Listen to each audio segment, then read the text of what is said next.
Umakant Yadav sir GS classes के इस online web portal में आप सभी मित्रों का बहुत बहुत स्वागत है।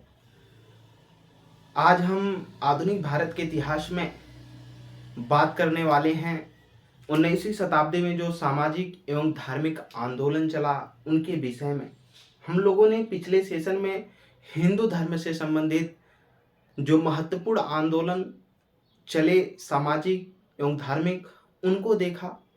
इसके बाद आज हम देखेंगे अलीगढ़ जो मुस्लिम सुधार आंदोलन चले हैं 19वीं शताब्दी में उनके विषय में देखेंगे कि 19वीं शताब्दी में जो मुस्लिम समाज था ये भी आंदोलनों से अछूता नहीं रहा। इसको कहीं न कहीं लड़ना पड़ा अपने लिए भी, और ये सामाजिक न होकर के धार्मिक आंदोलन बन जाया करते थे। आइए चलते हैं, देखेंगे कि 19वीं शताब्दी में जो धार्मिक आंदोलन उठे हैं मुस्लिम समुदाय से जुड़ करके क्यों उठे, उसका उद्देश्य क्या रहा है, इसके विषय में जानकारी लेंगे। अलीगढ़ आंदोलन मुस्लिम सुधार आंदोलनों में सबसे पहले और सबसे महत्वपूर्ण जो आंदोलन आता है वो अलीगढ़ आंदोलन आता है। अलीगढ़ आंदोलन का मुख्य उद्देश्य जो था ये मुसलमानों को अंग्रेजी शिक्षा दे करके उन्हें अंग्रेजी राज का भक्त बना करके नौकरियों में क्या करना था, अधिकाधिक आरक्षण प्राप्त करना था। उसके पहले हम ये सारी चीजें जानेंगे, उद्देश्य उसके पहले जानेंगे कि जो अलीगढ़ आंदोलन था इसके संस्थापक सर सैयद अहमद खां थे। कौन? सर सैयद अहमद खां थे। सर सैयद अहमद खां का जो जन्म था 17 अक्टूबर 1877 में दिल्ली में हुआ था। इनका जन्म स्थान दिल्ली था लेकिन कर्म भूमि जो रही है वो अलीगढ़ रही है, जो उत्तर प्रदेश में पड़ता है। तालों के लिए अलीगढ़ शहर प्रसिद्ध है। ये पूर्वज थे शाहजहां के, जो ईरानी थे, ईरानियों के पूर्वज माने जाते हैं। ईरानी जो हुआ करते थे वो शाहजहां के दरबार में रहते थे, दरबारी बने थे, तो ये पूर्वज माने जाते हैं सर सैयद अहमद खां किसके? शाहजहां के। 1857 का जब ये विद्रोह हुआ था तो जो ईस्ट इंडिया कंपनी थी उस ईस्ट इंडिया कंपनी के अंदर ये काम किया करते थे, उसके परिषद के सदस्य थे। कौन? सर सैयद अहमद खां।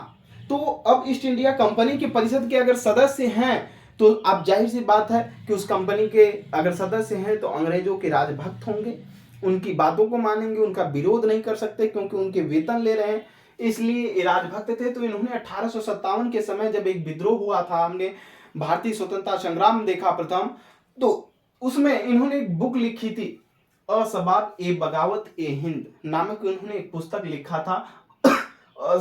असबाब ए बगावत ए हिंद नामक इन्होंने क्या लिखा था? पुस्तक लिखा था। तो इन्होंने मुस्लिम सुधार आंदोलन में अलीगढ़ आंदोलन चलाया जिसका मुख्य उद्देश्य था कि जो मुसलमान हैं उन्हें अंग्रेजी शिक्षा दिया जाए ताकि वो क्या कर सके, अंग्रेजी राज का, जो उस समय इंग्लिश राज चल रहा था, ब्रिटिशर्स का राज चल रहा था, उनके भक्त बने, उनके नौकरियों में वो ज्यादा से ज्यादा आरक्षण प्राप्त करके लोग मुस्लिम क्या हो, शिक्षित हो और ज्यादा से ज्यादा लोग नौकरी कर सके। इनका ये उद्देश्य था अलीगढ़ आंदोलन चलाने का। 1864 में इन्होंने, जो सर सैयद अहमद खां थे, इन्होंने 1864 में साइंटिफिक सोसाइटी का गठन किया था। कहां पर? गाजीपुर, उत्तर प्रदेश में। बाद में इसका मुख्यालय इन्होंने अलीगढ़ को बनाया और अलीगढ़ इनकी क्या रही है? कर्म भूमि रही है। ठीक, अलीगढ़ में बाद में जो 24 मई 1875 ये जो महारानी विक्टोरिया थी, महारानी विक्टोरिया की वर्षगांठ थी, जन्म की वर्षगांठ थी, तो उनके जन्म के वर्षगांठ के बदले उसी तिथि पर इन्होंने अलीगढ़ स्कूल की स्थापना किया था। आगे चल करके यही क्या बन गया? 8 जून 1877 को मोहम्मडन एंग्लो ओरिएंटल कॉलेज बन गया। क्या बन गया? मोहम्मडन एंग्लो ओरिएंटल कॉलेज बन गया। कब? 8 जून 1877। देखिएगा नाम कब परिवर्तित हो रहा है। पहले इन्होंने अलीगढ़ स्कूल की स्थापना किया था, जो कि एक प्राइमरी स्कूल का छोटा स्कूल था। इसके विषय में इन्होंने बस स्थापना किया था। ठीक, तब भी उसका उद्देश्य यही था कि जो मुस्लिम हैं इनको अंग्रेजी शिक्षा दिया जाए। ये ब्रिटिशर्स राज में, ब्रिटिशर्स कंपनियों के अधीन ब्रिटिशर्स की नौकरी करें, आधिकारिक तौर पर आरक्षण प्राप्त कर सकें, ज्यादा से ज्यादा लोग नौकरी करें। 8 जून 1877 को अलीगढ़ स्कूल का नाम बदल करके मोहम्मडन एंग्लो ओरिएंटल कॉलेज कर दिया गया। एंग्लो का मतलब इसमें अंग्रेजी शिक्षा को जोड़ा गया। ठीक, इसके जो उद्घाटनकर्ता थे वो लॉर्ड लिटन थे। कौन? लॉर्ड लिटन थे। यही आगे चल करके मोहम्मदन एंग्लो ओरिएंटल कॉलेज आगे चल करके 1920 ईस्वी में क्या बना, अलीगढ़ मुस्लिम विश्वविद्यालय बना। क्या बना, अलीगढ़ मुस्लिम विश्वविद्यालय बना, AMU अलीगढ़ मुस्लिम यूनिवर्सिटी बना। ठीक, इसके जो प्रथम प्रिंसिपल थे ये थियोडर बैक थे। कौन, थियोडर बैक। अब पूछा जाएगा कि यूपी में कहीं कहीं पूछा तो नहीं गया, लेकिन अगर पूछा जाता है कि जो मोहम्मदन अलीगढ़ मुस्लिम विश्वविद्यालय था 1920 में स्थापित हुआ, तो उस समय उत्तर प्रदेश के जो गवर्नर हुआ करते थे विलियम म्योर हुआ करते थे, उन्होंने ही अलीगढ़ में जमीन प्रदान की थी इस स्कूल को स्थापना हेतु। किसके लिए, जो अलीगढ़ मुस्लिम यूनिवर्सिटी है इसकी स्थापना हो सके, इसके लिए उन्होंने क्या किया था, जमीन दिया था। कहाँ पर, अलीगढ़ में। अलीगढ़ को ही ताला की नगरी बोला जाता है, इसको याद रखेंगे, अलीगढ़ को क्या बोला जाता है, ताला की नगरी। तो ये सर सैयद अहमद खां थे जिन्होंने अलीगढ़ मुस्लिम विश्वविद्यालय की नींव रखी थी। ठीक, उसका नाम बाद में चेंज होता गया है, आप इसको देख सकते हैं, आज भी है अलीगढ़ मुस्लिम यूनिवर्सिटी।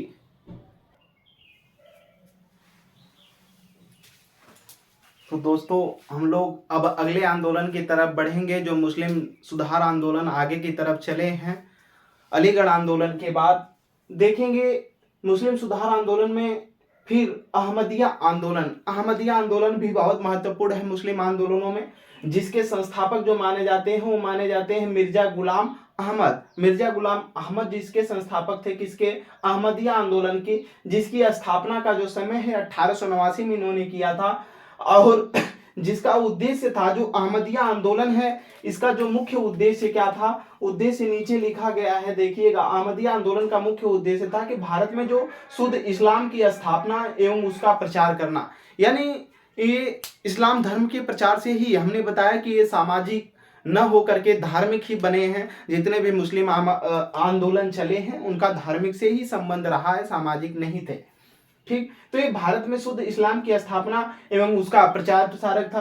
तो मिर्जा गुलाम अहमद को ही अल्लाह का अंतिम पैगंबर माना जाता है कि इनके बाद से कोई पैगंबर का मतलब दूत होता है ईश्वर का। ठीक, पैगंबर, ठीक, पैगाम, जो पैगंबर दो शब्दों से मिलकर बना है, पैगाम प्लस अंबर, यानी जो ईश्वर का पैगाम, अंबर का मतलब होता है धरती पर। ठीक, ईश्वर का जो पैगाम लेकर के धरती पर उतरा है वही पैगंबर है। मिर्जा गुलाम अहमद को अंतिम पैगंबर माना जाता है। ठीक, माना जाता है कि अल्लाह के अंतिम पैगंबर हैं, जिन्होंने भारत में शिक्षा व्यवस्था को लेकर या धर्म को शुद्ध इस्लाम की स्थापना का प्रचार प्रसार करने के लिए इन्होंने अहमदिया आंदोलन चलाया, जिनका जो कहां से चलाया था, पंजाब के कादिया नामक स्थान से चलाया था यह आंदोलन। इनका जो जन्म हुआ था पंजाब में ही, गुरदासपुर में 1835 में हुआ था। ठीक, आगे की तरफ बढ़ेंगे हम लोग, चलेंगे, देखेंगे देवबंद आंदोलन। क्या, देवबंद आंदोलन ये भी मुस्लिम आंदोलन से संबंधित है, जिसके संस्थापक माने जाते हैं मोहम्मद कासिम नौनतबी और राशिद गंगोत्री। कौन, मोहम्मद कासिम नौनतबी माने जाते हैं और राशिद गंगोत्री माने जाते हैं। किसके, देवबंद आंदोलन के संस्थापक माने जाते हैं, जो कि एक मुस्लिम धार्मिक आंदोलन ही था। ठीक, स्थान था सहारनपुर उत्तर प्रदेश में, इसको स्टार्ट किया गया था, किसको, देवबंद आंदोलन को। वहीं देवबंद नामक स्थान ही है सहारनपुर में, जिसका उद्देश्य था कि कुरान एवं मुस्लिम शिक्षा का प्रचार प्रसार करना और जिहाद का मतलब होता है धार्मिक युद्ध, यानी अपने धर्म को बचाए रखना, धर्म के प्रति अगर कुछ होता है तो उसके लिए लड़ते रहना। ठीक, धर्म का प्रचार प्रसार करना, जिहाद की भावना को क्या करना, जीवित रखना। ठीक, जिहाद का मतलब ही होता है धर्म संबंधित युद्ध या धर्म युद्ध। ठीक, 1866 में दार उल उलूम की स्थापना की, दार उल उलूम देवबंद। ठीक, कहीं कहीं लिखा रहेगा दार उल उलूम देवबंद, क्या, देवबंद ये सहारनपुर में स्थान है। ठीक, ये इसकी स्थापना किया था देवबंद, कहाँ, सहारनपुर उत्तर प्रदेश में। किसने किया था, यही मोहम्मद कासिम नौनतबी और उनके सहयोगी राशिद गंगोत्री के द्वारा यह स्थापना की गई थी। ठीक, बात समझ में आई होगी।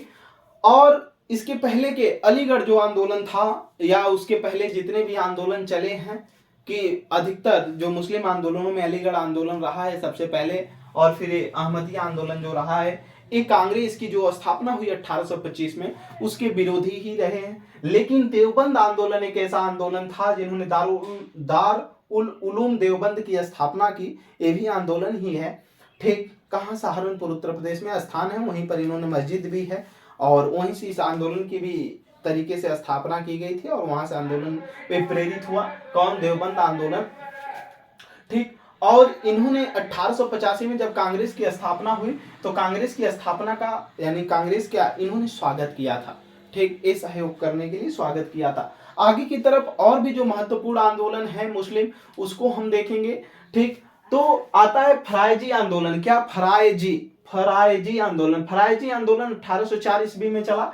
ठीक, कहां पर? फरीदपुर, पूर्वी बंगाल में। इसके जो संस्थापक माने जाते हैं ये हाजी शरीयत उल्लाह और दादू मियां माने जाते हैं, संस्थापक माने जाते हैं। ये जितने भी आंदोलन स्थापित हुए हैं सभी लोग मुस्लिम शिक्षा, मुस्लिम जो धर्म था, मुस्लिम संप्रदाय जो था उसके प्रचार प्रसार की, उसको वैज्ञानिकता में लाने के लिए यानी आधुनिक रूप में लाने के लिए, प्रचार प्रसार किया जाने के लिए ये आंदोलन चलाए गए कि मुस्लिम ज़्यादा से ज़्यादा शिक्षित हो, आगे की तरफ उनको बेहतरीन से बेहतरीन जगहों पर पहुंच करके देश सेवा में तत्पर रहे। आगे की तरफ देखेंगे तयूनी आंदोलन 1839 में ढाका में इसका स्थापना की गई थी, जिसके संस्थापक थे करामत अली जौनपुरी। तयूनी आंदोलन चलाया था। सब कुछ में अधिकतर मुस्लिम शिक्षा को लेकर के, मुस्लिम धर्म प्रचार प्रसार को लेकर के ही ज्यादातर इसमें वृद्धि दी गई है। मोहम्मद लिटरेरी सोसाइटी की जो स्थापना की गई थी कोलकाता में 1863 ईस्वी में की गई थी।